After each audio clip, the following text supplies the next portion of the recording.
दोस्तों, कश्मीर के पहलगाम में हिंदू पर्यटकों के साथ जो नरसंहार हुआ है वह निश्चय ही दिलो दिमाग को झकझोर देने वाली है।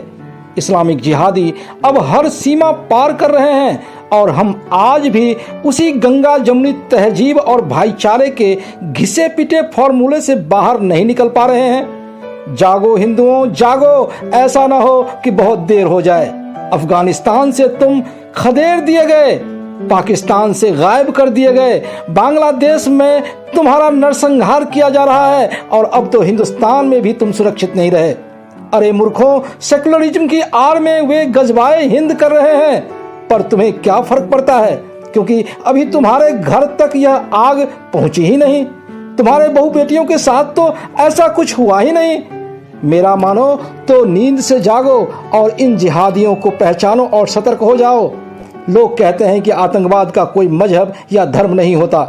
यदि यह सच होता तो बंगाल के मुर्शिदाबाद में और कश्मीर के पहलगाम में केवल हिंदुओं को टारगेट नहीं किया जाता। हम सारे जानते हैं कि भारत ही नहीं बल्कि पूरे विश्व में जितनी भी आतंकवादी घटनाएं हुई है वे लगभग सारी की सारी इस्लामिक जिहादियों द्वारा ही किया गया है। फिर भी हम अपने मन को बहलाने के लिए कह देते हैं कि आतंकवाद का कोई धर्म नहीं होता।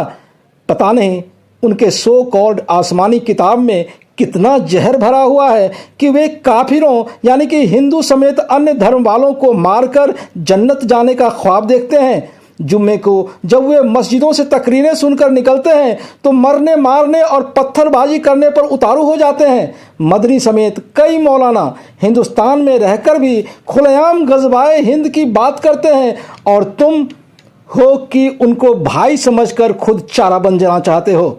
शायद तुम समझते हो कि मोदी योगी हमेशा तुम्हारी रक्षा करते रहेंगे, पर मत भूलो कि कायर और डरपोक के लिए दुनिया में कोई जगह नहीं है। हिंदुस्तान में तुम 100 करोड़ से ज़्यादा की संख्या में हो और वे मात्र 20-25 करोड़ हैं, फिर भी वे तुम्हें घुटनों पर लाने में कामयाब हो रहे हैं। यहाँ से भागोगे तो तुम ही बताओ कहाँ जाओगे? क्या बंगाल की खाड़ी में डूब मरोगे? मैं कहता हूं कि अब भी समय है, संभल जाओ और इन जिहादियों का मुकाबला करने के लिए तैयार हो जाओ। इनका सामाजिक और आर्थिक रूप से बहिष्कार करो और जरूरत पड़े तो लड़ने के लिए भी तैयार रहो। ये किसी के भी सगे नहीं हैं।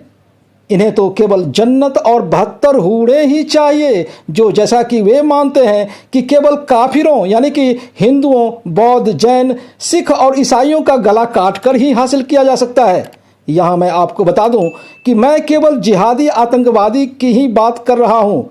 हमारे देश में राष्ट्रवादी मुसलमान भी रहते हैं जिनके प्रति मेरे दिल में पूरा सम्मान है, पर सच तो यही है कि इन कट्टर जिहादियों के आगे इनकी चलती नहीं, इसलिए ये राष्ट्रवादी भी उनके डर से खामोश बैठ जाते हैं।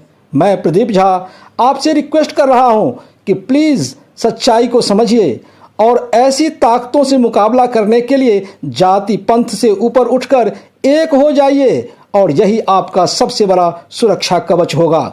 जय हिंद, जय भारत।